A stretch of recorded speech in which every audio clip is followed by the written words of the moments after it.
وتعالى على سيدنا ومولانا محمد وعلى آله وصحبه وبارك وسلم تسليما كثيرا كثيرا.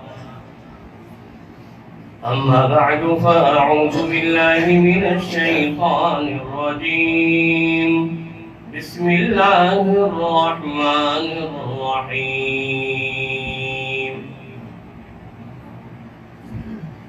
أينما تكونوا يدرككم الموت ولو كنتم في بروج مشيدة.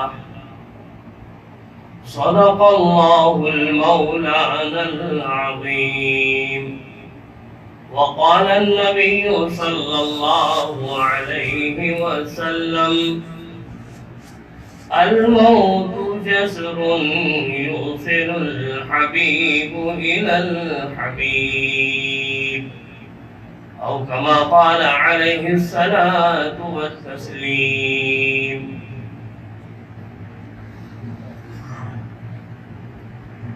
عزیز محترم بزرگوں اور دوستوں، اللہ تبارک و تعالی نے اس دنیا کو ناپائیدار چیز بنایا. کسی نہ کسی زمانے میں ایک وقت وہ آئے گا کہ سارے لوگ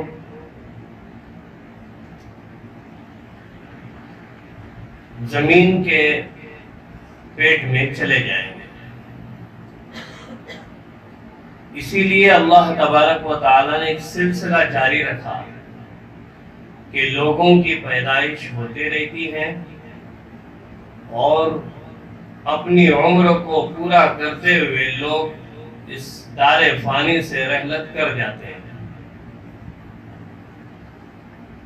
جب سے دنیا بنی ہے آج تک موت کا تصور سب کو ہے، انکار کسی کو نہیں ہے. ہر کسی کو خیال ہے کہ مرنا ہے، لیکن دنیا کی رنگینیوں نے اس خیال کو اور اس تصورات کو ایسے مٹا دیا ہے ذہنوں سے ہمارے کہ اب ہمیں خیال بھی مشکل سے رہا.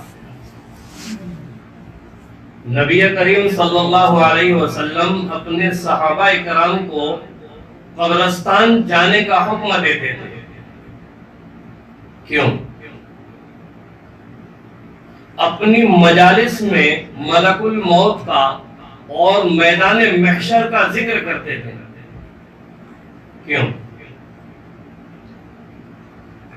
حضور اکرم صلی اللہ علیہ وسلم اپنے صحابہ کو یہ تعلیم دیتے تھے کہ اب ایک وقت وہ آنے والا ہے کہ ملک الموت کے گرفت میں آ جاؤ. میں نے ابھی آپ کے سامنے جو آیت کریمہ پڑھی، اللہ خود فرماتے ہیں جہاں کہیں رہو، چاہے مضبوط قلعے میں اپنے آپ کو قید کر لو، بند کر لو، ایسی جگہ، ایسا قلعہ کہ جہاں کوئی باریک سا سوراخ بھی نہ ہو، وہاں بھی ملک الموت پہنچ جائے گی. وہاں موت ضرور آئے گی. کسی کو موت سے فرار نہیں ہے. حضرت سلیمان علیہ السلام کے زمانے میں ایک شخص ان کی مجلس میں بیٹھا ہوا تھا،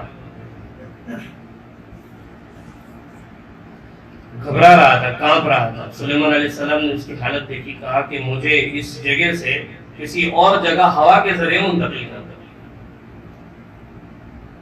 پوری دنیا پہ قدرت تھی، حضرت سلیمان علیہ السلام کو سلطنت دی تھی. اللہ نے ہوا کو حکم دیا اور اس کی مطلوبہ جگہ پر اس بندے کو پہنچا دیا گیا. ملک الموت وہاں حاضر ہوئے، کہنے لگے خبردار، میں وہاں کھڑا تھا، تجھے گھور رہا تھا، اس لیے کہ تیرے موت کا وقت آ چکا تھا، لیکن تیری جگہ روح قبضہ کرنے کی وہ نہ تھی.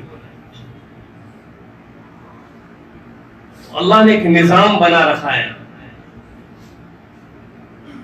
کہ جہاں چاہے وہاں آدمی مر نہیں سکتا. ہماری دلی تمنا یہ ہے کہ ہم مسجد نبوی میں مرے، مدینے میں مرے، ہر کوئی دعا کرتا ہے. حضرت سیدنا عمر فاروق رضی اللہ تعالیٰ عنہ دعا کرتے تھے کہ یا رب تیرے نبی کے شہر میں مجھے شہادت دے. صحابہ حیران ہوتے تھے کہ یہ کیسا ممکن ہے کہ یہ حرم ہے، یہاں تو قتل نہیں ہو سکتا، یہاں تو قتل کرنا بالکل حرام ہے، اور یہاں سیدنا عمر فاروق رضی اللہ تعالیٰ عنہ شہادت کی دعا کر رہی ہے، کیسے ممکن ہو سکتا ہے؟ لیکن اللہ نے انہیں دی. ہر مومن کے دل میں یہ تمنا ہوتی ہے کہ مجھے مدینے میں مرنا ہے، کعبۃ اللہ کے سامنے مروں. لیکن ہر آدمی اپنے جی سے جہاں چاہے نہیں مر سکتا. اس واقعے سے پتہ یوں چلتا ہے کہ اللہ نے ہر بندے کی روح قبض کرنے کے لیے بھی جگہ متعین کی. اسی لیے قرآن کریم کی دوسرے جگہ پر اللہ نے فرمایا وَمَا تَدْرِي نَفْسٌ بِأَيِّ أَرْضٍ تَمُوتُ. کہاں مرے گا وہ بھی پتہ نہیں ہے، کیا کھائے گا وہ تو پتہ نہیں ہے، لیکن کہاں مرے گا وہ بھی انسان کو پتہ نہیں ہے.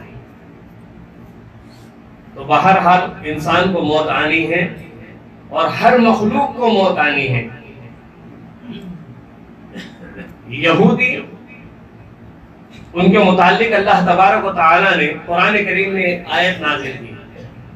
یہ اپنے آپ کو اللہ کا بہت بڑا محبوب سمجھتے تھے کہ اللہ تو ہمارا ہے.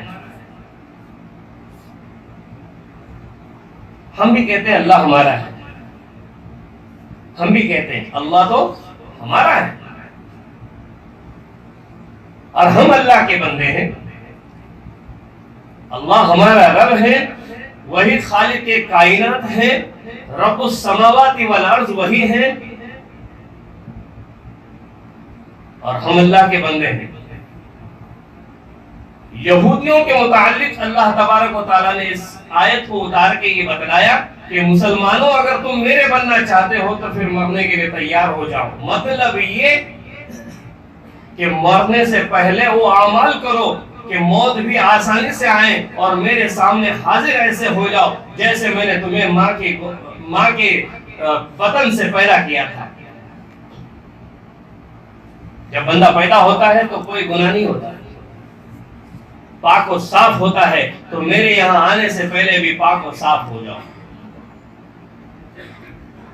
یہودیوں کے متعلق آیت نازل کی قل یا ایھا الذین ھادوا ان زعمتم انکم اولیاء للہ من دون الناس.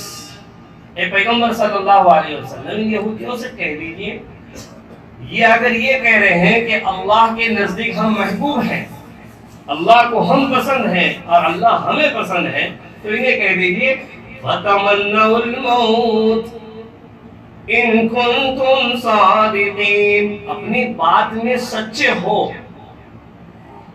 تو پھر موت کی تمنا کرو، مرنے کی تمنا کرو. انسان مرنے کی تمنا کر سکتا ہے،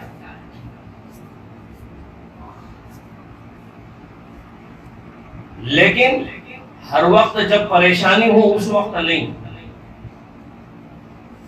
اس کے لیے نبی کریم صلی اللہ علیہ وسلم نے تعلیم بھی کی.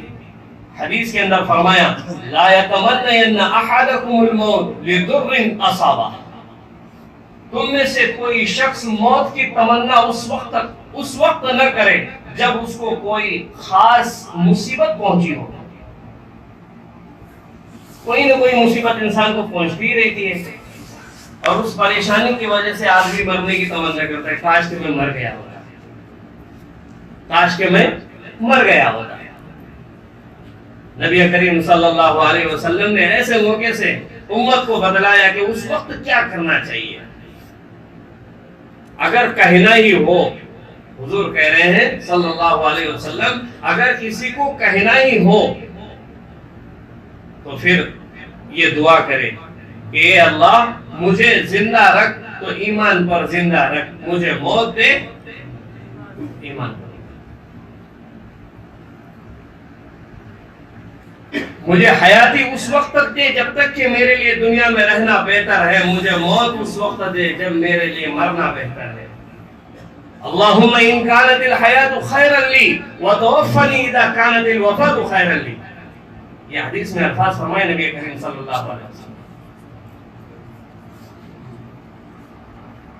تو پھر یہودیوں کے متعلق یہ آیت نازل کی، اور اللہ خود اپنے نبی کو اطمینان بھی دے رہے ہیں کہ آپ کہیں گے اور وہ تمنا کریں گے، ایسا ہو سکتا ہے؟ ایسا تو نہیں ہوگا، وہ تو اس سے بھاگیں گے ہی۔ پھر نبی کریم صلی اللہ علیہ وسلم کو کہا گیا قل ان الموت الذي تفرون منه فانه ملاقيكم، اے پیغمبر ان سے کہہ دیجئے کہ موت سے کبھی آپ کو فرار ہونے والا نہیں ہے۔ ماں عائشہ صدیقہ رضی اللہ تعالیٰ عنہ کے ساتھ نبی کریم صلی اللہ علیہ وسلم ایک جگہ بیٹھے ہوئے تھے اپنے مکان پر، تو کہنے لگے عائشہ اللہ سے ملنے کون چاہتا ہے؟ کیا اللہ سے ملنا پسند کرتے ہو؟ اللہ کے ملاقات کے مشتاق ہو؟ رسول اللہ صلی اللہ علیہ وسلم، اللہ سے ملاقات کا اشتیاق اور اللہ سے ملنا تو اس وقت ہوگا جب انسان مر جائے گا۔ تو نبی کریم صلی اللہ علیہ وسلم نے فرمایا عائشہ ٹھیک بات ہے کہ انسان کو مرے بغیر اللہ سے ملاقات تو نہیں ہوگی، انسان کو اللہ سے مرے بغیر تو ملاقات نہیں ہوگی، اور مرنا وہ پسند کرتا ہے جو اللہ کے لیے اچھے اعمال کرتا ہے، اللہ کو حقیقت کی نظر سے پہچان لیتا ہے۔ اس دنیا میں بھیجنے کا اللہ کا مقصد صرف ہم اپنی زبان سے اللہ کی تعریف یہ نہیں، بلکہ اللہ کی معرفت۔ تعریف تو ہر نماز میں ہم کر رہے ہیں، الحمدللہ رب العالمین، ہر نماز میں تعریف۔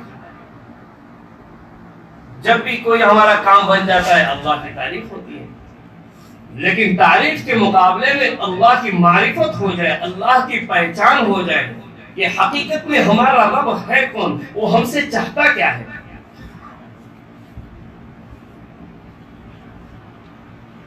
نبی کریم صلی اللہ علیہ وسلم اپنی امت کو یہ ساری تعلیم دے کر گئے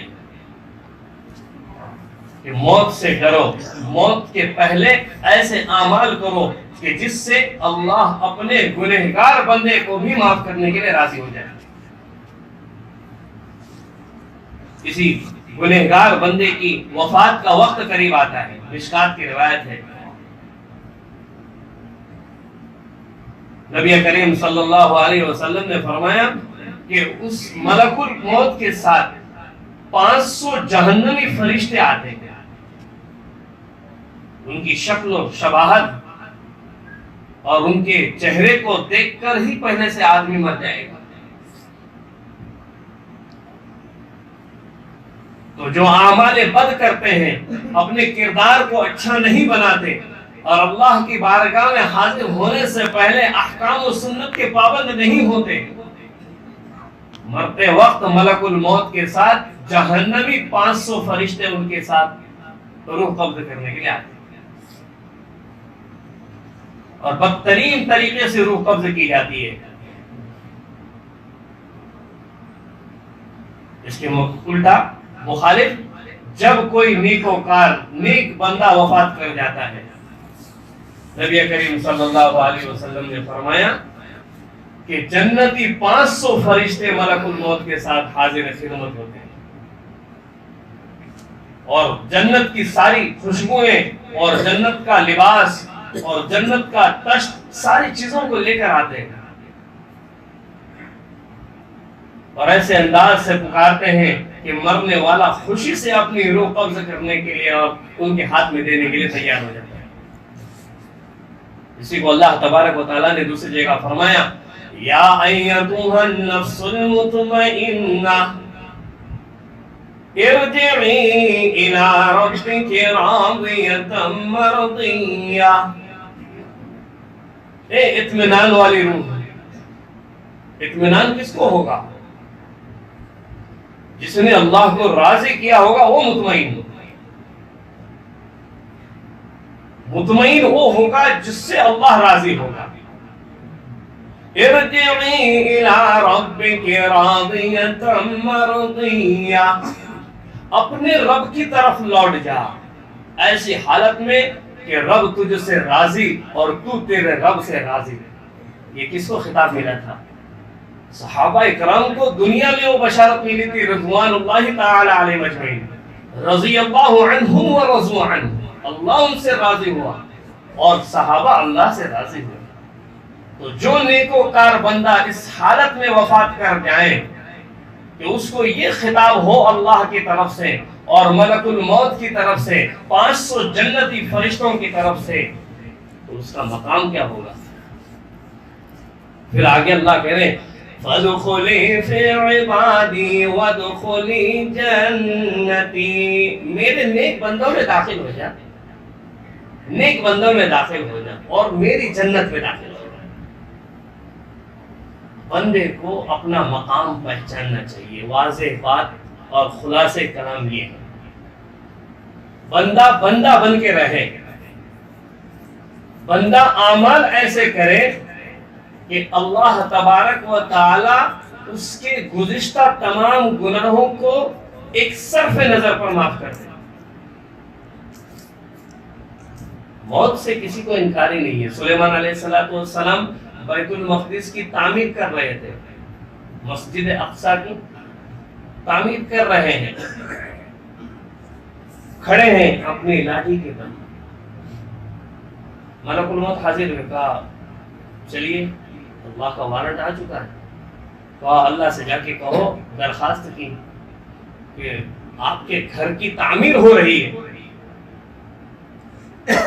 اللہ کے پاس جب پیغام پہنچا ہے، اللہ نے جواب میں کہا کہ حضرت سلیمان علیہ السلام سے کہیے کہ میرے گھر کی تعمیر ہوتی رہے گی اور آپ کی روح بھی قبض ہوتی رہے گی۔ بہرحال اللہ تبارک و تعالی ہم سب کو موت کی صحیح تیاری کرنے کی توفیق عطا فرمائے اور نیک موت اللہ نصیب فرمائے، کلمہ طیبہ والی موت نصیب فرمائے۔